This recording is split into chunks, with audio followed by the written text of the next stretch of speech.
فلا مضل له ومن يضلله فلا هادي له ونشهد أن لا إله إلا الله وحده لا شريك له ونشهد أن سيدنا ومولانا محمدا عبده ورسوله صلى الله تعالى عليه وسلم أما بعد فأعوذ بالله من الشيطان الرجيم بسم الله الرحمن الرحيم ربنا وابعث فيهم رسولا منهم يتلو عليهم آياتك ويعلمهم الكتاب والحكمة ويزكيهم إنك أنت العزيز الحكيم آمنت بالله صدق الله العظيم وصدق رسوله النبي الأمين الكريم ونحن على ذلك لمن الشاهدين والشاكرين والحمد لله رب العالمین۔ انتہائی عقیدت و محبت اور احترام کے ساتھ بارگاہ رسالت مآب صلی اللہ تعالی علیہ وسلم میں درود شریف کا نذرانہ پیش کریں۔ اللہم صلی علی سیدنا و مولانا محمد معدن الجود والکرم وآلہ وبارک وسلم صلاۃ و سلاما علیک یا رسول اللہ۔ رب العالمین کا بے پناہ شکر اور اس کا احسان ہے کہ اللہ تعالیٰ نے ہمیں اور آپ کو توفیق بخشی کہ آج اس تعلیمی بیداری کانفرنس میں رب العالمین نے ہمیں اور آپ کو حاضری کا شرف بخشا۔ بہت سارے ہمارے علماء تشریف لائے، ان کی زیارت ہوئی، ان کے بیانات سنے، آپ بہت سارے مومنین تشریف لائے۔ اللہ تعالیٰ سب کی شرکت کو قبول فرمائے اور یہاں سے اٹھنے سے پہلے اللہ تعالیٰ ہم سب کی مغفرت فرمائے۔ میں مبارکباد پیش کرتا ہوں ہر رعیہ اور اطراف کے ان مسلمانوں کو جنہوں نے یہ کانفرنس منعقد کی، بالخصوص عزیز سعید حضرت مولانا بدر الدین صاحب رضوی مصباحی، مولانا علم الہدیٰ صاحب مصباحی اور ان کے رفقا کو کہ اس کم عمری میں انہوں نے اتنے بڑے کام کا بوجھ اٹھایا ہے۔ اللہ تعالیٰ ان کے منصوبوں کو پائے تکمیل تک پہنچائے، انہیں ہمت دے، انہیں توفیقات سے نوازے، غیب سے اس کے لیے اسباب پیدا فرمائے۔ مولانا بدر الدین صاحب کا ہدیہ تشکر سنا آپ لوگوں نے، میں نے بھی سنا۔ ان کی خدمت میں ایک شعر ہے، وہ سن لیں کہ شکوہ ظلمت شب سے تو کہیں بہتر تھا، شکوہ ظلمت شب سے تو کہیں بہتر تھا، اپنے حصے کی کوئی شمع جلاتے جاتے۔ آپ اپنے حصے کی شمع جلائیں، کسی سے کوئی شکوہ نہ کریں، پیچھے مڑ کے بھی نہیں دیکھنا ہے، آگے دیکھیں کرنا کیا ہے۔ یہی ہمارے حضور حافظ ملت کا پیغام۔ ہر مخالفت کا جواب کام، کسی مخالفت پر شکوہ بھی نہیں کرنا چاہیے، اپنے رب پہ بھروسہ کر کے دین کا کام کیا جاتا ہے، دنیا والوں پہ بھروسہ نہیں۔ زندہ باد زندہ باد زندہ باد، سبحان اللہ سبحان اللہ۔ بس شکوہ نہیں، کام کریں انشاءاللہ کام ہوگا انشاءاللہ۔ البتہ محنت کرنی پڑتی، رونا بھی پڑتا ہے، مگر کس کے سامنے رونا پڑتا؟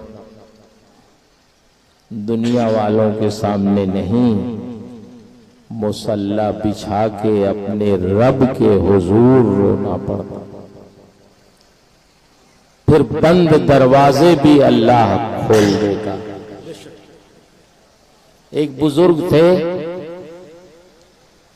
جو سب کی ضرورتیں پوری کرتے تھے۔ کوئی آیا، حضور شادی ہے بچی کی، دیا ان کو۔ جب ان کے پاس نہیں رہتا تھا تو اپنے کسی عزیز کو بلاتے، کہتے اتنا پیسہ ذرا قرض دو، تو قرض لیتے اور ضرورت مند کو دے دیتے، اس کی ضرورت پوری ہو جاتی۔ کافی قرضدار ہو گئے ہو، لوگ لحاظ میں نہیں مانگتے تھے، لیکن کب تک نہیں مانگتے؟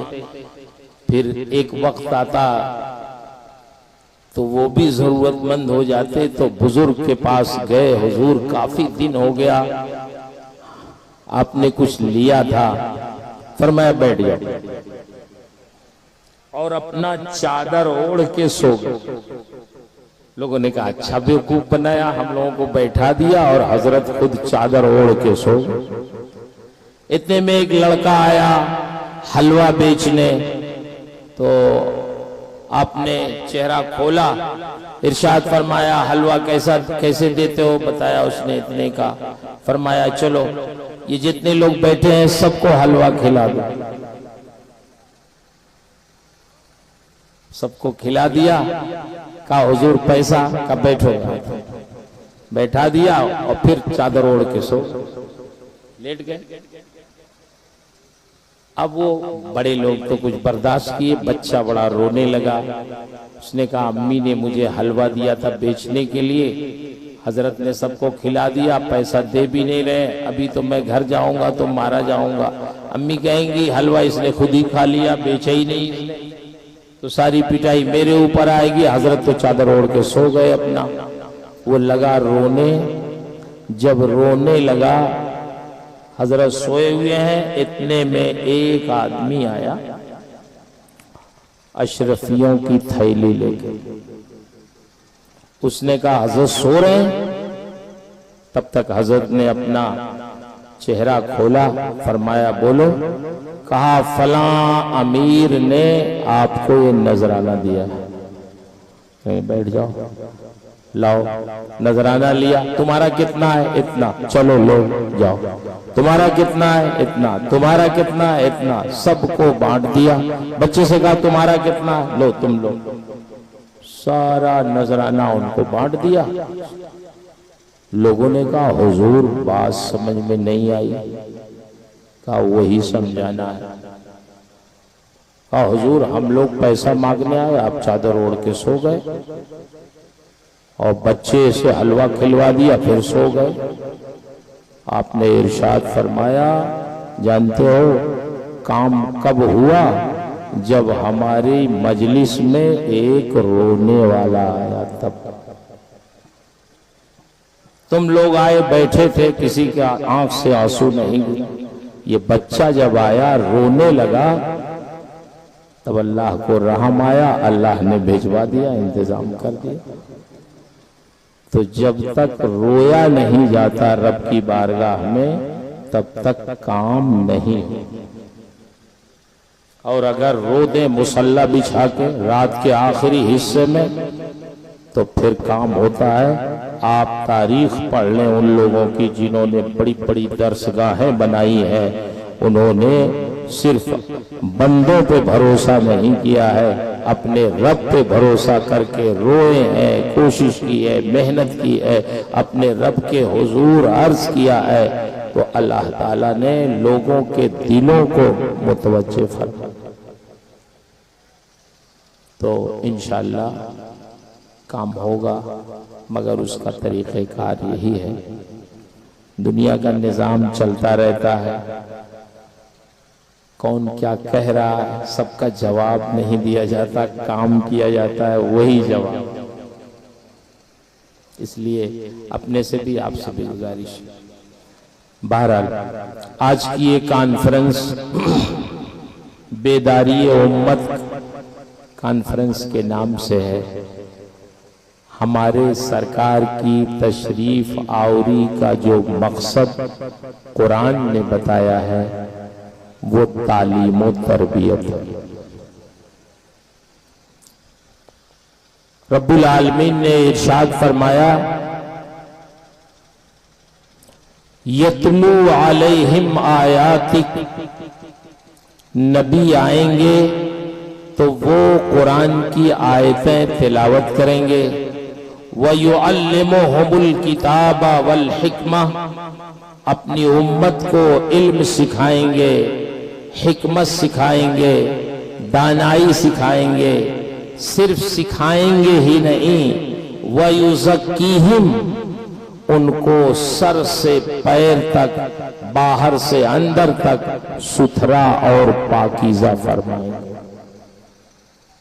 نبی کریم صلی اللہ علیہ وسلم نے اپنے اس منصب پر فخریہ ارشاد فرمایا انما بعثت معلما، اللہ کا شکر ہے کہ میں معلم بنا کے بھیجا گیا ہوں، سکھانے والا بنا کے بھیجا گیا ہوں، پڑھانے والا بنا کے بھیجا گیا ہوں۔ گویا معلم ہونا، سکھانا، مدرس ہونا، پڑھانا، علم دین سکھانا، یہ ہمارے آقا و مولا صلی اللہ علیہ وسلم کی میراث ہے۔ اس پر ہم تمام مدرسین کو اللہ کا شکر ادا کرنا چاہیے اور خوش رہنا چاہیے۔ آج مدرسوں کی ہمارے علاقے میں کمی نہیں ہے، بچوں کے مدرسے دارالعلوم گاؤں گاؤں ہے الحمدللہ۔ اس علاقے میں کم مگر ہمارے علاقے میں بہت زیادہ۔ بچیوں کے مدرسے نہیں تھے، برائے نام تھے، اب تو الحمدللہ علم کی روشنی بہت پھیل گئی ہے، بچیوں کے ادارے بھی اب کھل گئے۔ ایک بچی کو پڑھانا ایک خاندان کو پڑھانا۔ خود میں بھی ایک چھوٹا سا ادارہ ہے جامعۃ الزہرا سسوا میں، اس کی خدمت کرتا ہوں، اس کا فائدہ میں آپ کو بتاؤں۔ ہمارے علاقے میں بھی بچیاں پہلے کھیتوں میں دھان گیہوں کاٹتی، اچھی اچھی بڑی بڑی بالغ بچیاں سر پہ بوجھ رکھ کے ادھر سے ادھر لے جاتی، دیکھتے تو احساس ہوتا کیا کریں، کسی کی غریبی تو آدمی دور نہیں کر سکتا لیکن جہالت تو دور کر سکتا۔ مدرسہ قائم کیا گیا، قائم ہوا۔ ابھی گزشتہ سال میں آپ کو بتاؤں، مبارک پور کی ایک بچی، کئی بچیاں وہاں کی پڑھتی ہیں، ایک بچی کے والد سے ہم نے پوچھا کہ آپ کی بچی مدرسے میں پڑھتی ہے تو اس کا کچھ فائدہ آپ کو سمجھ میں آتا ہے؟ بتائیں کیسے پڑھ رہی ہے وہ؟ تو آپ یقین مانیں ان کے الفاظ تھے کہ مولانا صاحب میں تو اتنا خوش ہوں اپنی بچی کے پڑھنے پر کہ اس بچی نے جب سے پڑھنا شروع کیا ہے مدرسے میں تو پورے گھر کا نظام اس نے بدل دیا۔ کہا گھر میں ماحول دینی ہو گیا، سب لوگ نمازی ہو گئے۔ اس کے والد کہنے لگے بچی کے کہ میں خود بہت آزاد آدمی تھا، کبھی نماز پڑھتا کبھی نہیں پڑھتا، کوئی پابندی نہیں تھی، لیکن جب سے میری بچی مدرسے میں پڑھنے لگی تو الحمدللہ اس نے مجھے بھی نماز کا پابند بنا دیا۔ تو ایک بچی ایک خاندان کے نیک بننے کا ذریعہ بن سکتی ہے اگر وہ بنانا چاہے.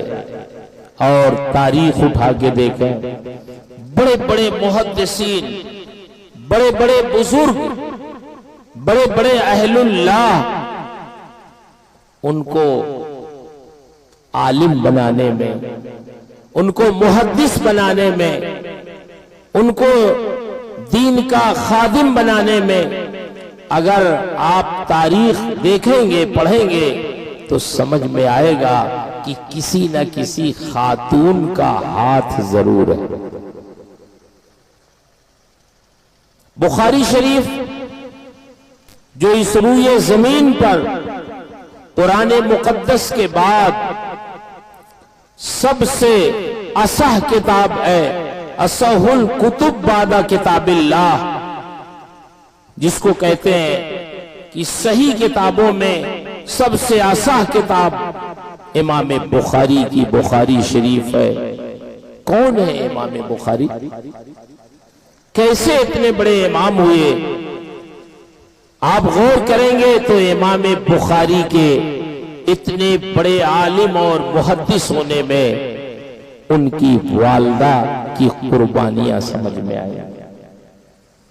امام بخاری پیدا نہیں ہوئے تھے جب، تب ان کی والدہ ایک بیٹے کی پیدائش کی دعا کرتی تھی کہ یا اللہ ایک بیٹا عطا فرما دے، ایسا بیٹا عطا فرما جو تیرے دین کی خدمت کرے. ہمارے ہاں اگر کسی کے وہاں بیٹا نہ ہو، بیٹیاں ہو، تو وہ کیا کہے گا؟ اس لیے بیٹے کی تمنا ہم کریں گے کہ ہمارا کوئی وارث بن جائے، زمین جائیداد کا وارث ہو. لیکن امام بخاری کی والدہ اتنی نیک اور دیندار تھیں کہ انہوں نے اپنے بیٹے کی پیدائش اپنی جائیداد کے لیے نہیں اس کی تمنا کی، بلکہ اس لیے تمنا کی کہ میرا بیٹا پیدا ہو تو دین کی وہ خدمت کرے. امام بخاری پیدا ہوئے، اللہ نے ان کی دعا قبول فرما لی، اور جب 6 سال کے وہ ہوئے تو ان کی اچانک آنکھوں کی روشنی غائب ہو گئی. آپ غور کریں، ایک ماں جس نے بڑی تمنائیں کی ہو، بہت آرزویں کی ہو اپنے بیٹے کے تعلق سے کہ وہ دین کا خادم بنے گا، دین کی خدمت کرے گا، لیکن جب وہ پیدا ہو اور 6 سال کا ہو، بچپن ہی میں اس کی بینائی ختم ہو جائے تو ماں کے دل پہ کیا گزرا ہوگا؟ اب وہ دعا کرتی تھیں، روتی تھیں، راتوں میں مصلی بچھا کے، تہجد میں، دن میں، جب بھی وہ خیال کرتی تو اپنے بیٹے کے لیے دعا کرتی کہ اے اللہ میرے بیٹے کی بینائی واپس فرما دے، اسے دیکھنے والا بنا دے. اللہ کا کرم ہوا، ایک رات وہ سوئی تو ان کے خواب میں حضرت سیدنا ابراہیم علیہ نبینا علیہ الصلوۃ والتسلیم تشریف لائے. ارشاد فرمایا ان کی والدہ سے خواب میں کہ غم نہ کر، فکر نہ کر، میں تمہیں بشارت سنانے آیا ہوں، اللہ تعالیٰ نے تیری دعا قبول کر لی ہے. آج صبح کو جب تو اٹھے گی تو دیکھ لینا تیرے بیٹے کی آنکھوں میں روشنی لوٹ چکی ہوگی، تیرا بیٹا دیکھنے والا ہوگا، وہ دیکھے گا. امام بخاری کی والدہ کو خواب بالکل منوان یاد تھا.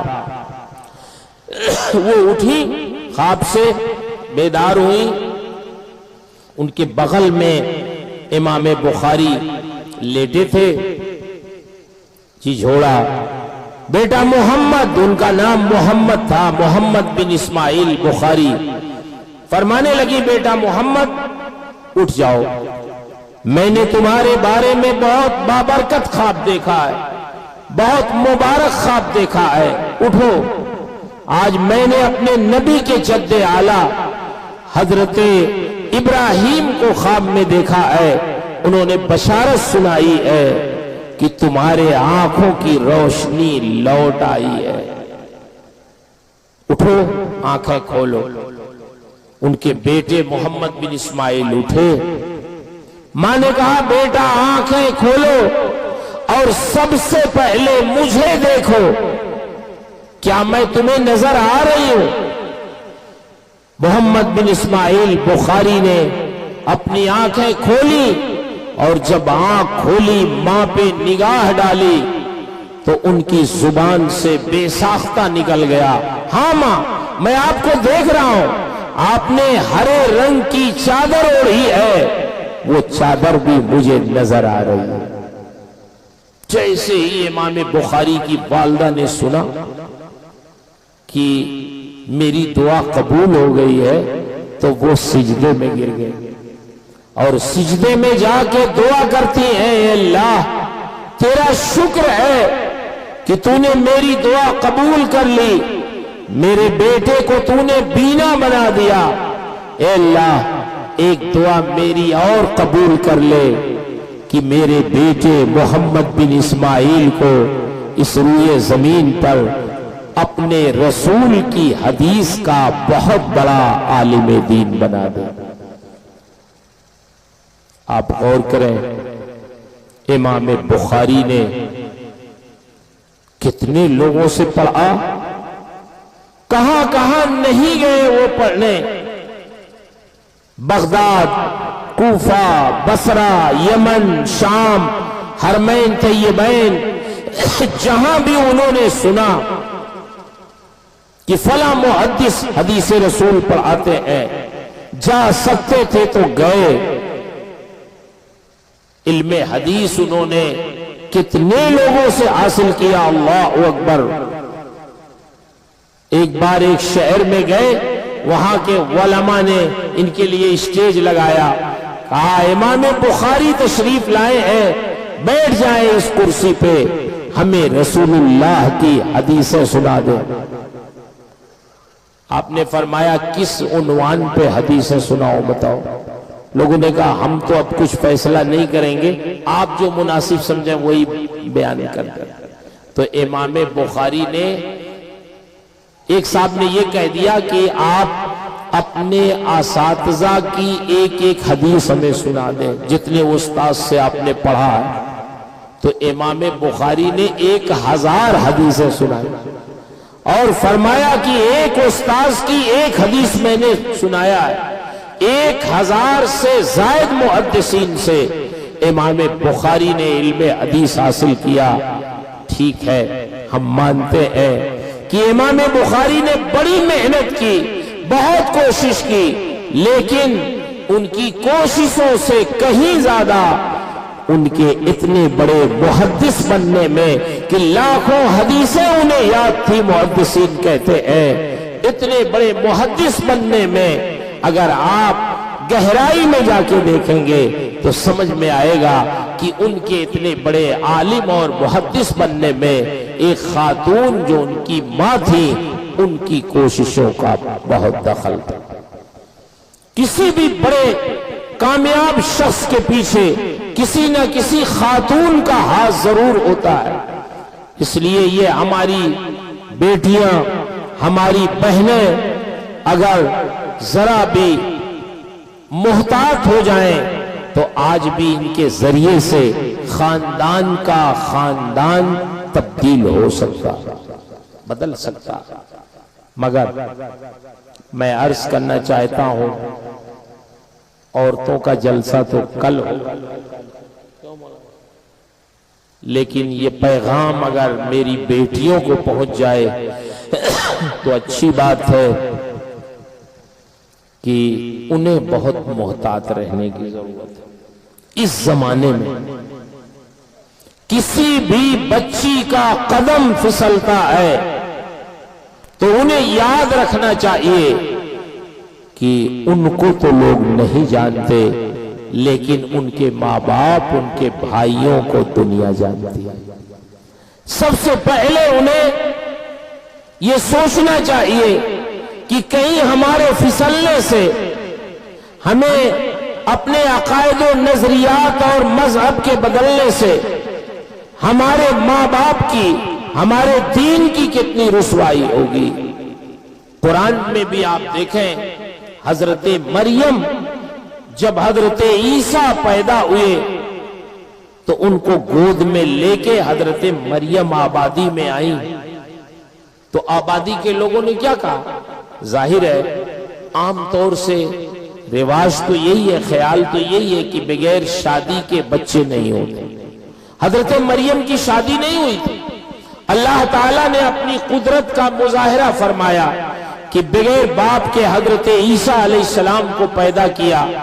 حضرت عیسیٰ علیہ السلام نے گواہی دی اپنی پاکیزگی اور اپنے والدہ کی پاکیزگی کی، شیرخوارگی کے عالم میں گواہی دی کہ اللہ نے مجھے نبی بنایا ہے، پیغمبر بنایا ہے۔ حضرت مریم جب ان کو لے کے آئیں گود میں تو گاؤں کے لوگوں نے کیا کہا؟ یا اخت ہارون ما کان ابوک امرأ سوء وما کانت امک بغیہ۔ مریم تم تو انبیاء کے خاندان کی ہو، حضرت ہارون کی بہن ہو تم۔ حضرت ہارون پیغمبر تھے، ان کے خاندان کی تھی حضرت مریم۔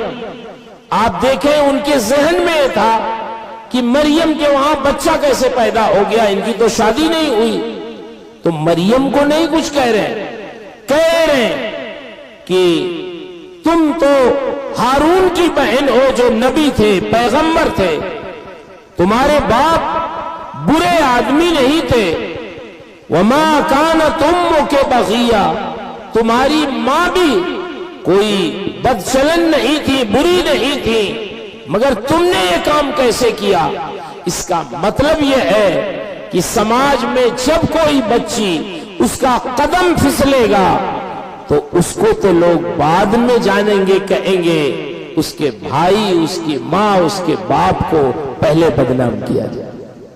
اس لیے بہت اس زمانے میں، جس زمانے میں ہم اور آپ ہیں، بہت احتیاط کے ساتھ زندگی گزارنے کی ضرورت ہے، خاص کر ہماری بہنوں کو، ہماری بیٹیوں کو، اور انہیں اگر وہ دین کا کام کرنے پہ آ جائیں تو انشاءاللہ مردوں سے کہیں زیادہ وہ دین کی خدمات انجام دے سکتی ہیں۔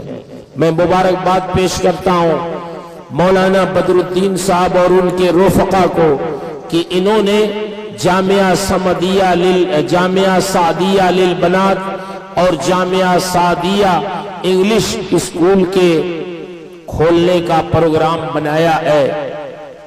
اللہ تعالیٰ غیب سے اسباب پیدا فرمائے۔ کوشش کریں جب تک کوئی چیز شروع نہیں ہوتی ہے تب تک وہ ختم نہیں ہوتی، محنت کرنی پڑتی ہے، کوشش کرنی پڑتی ہے، اور میں نے بتایا رونا پڑتا ہے۔ نیو یارک میں، جس زمانے میں ہم امریکہ میں رہتے تھے، نیو یارک کے قریب کچھ لوگوں نے زمین خریدی مسجد کے لیے، تو وہاں زمینیں لوگ لے لیتے ہیں اور اس پر ہم 2 سال میں پیسہ دیں گے اور قسط وائز دیں گے، تو لوگ چھوٹ دے دیتے ہیں۔ اگر وہ 2 سال میں نہ دے پائیں تو پھر وہ پیسے بھی واپس نہیں کرتے، زمین بھی لے لیتے۔ ایسا معاہدہ کچھ رہتا ہے۔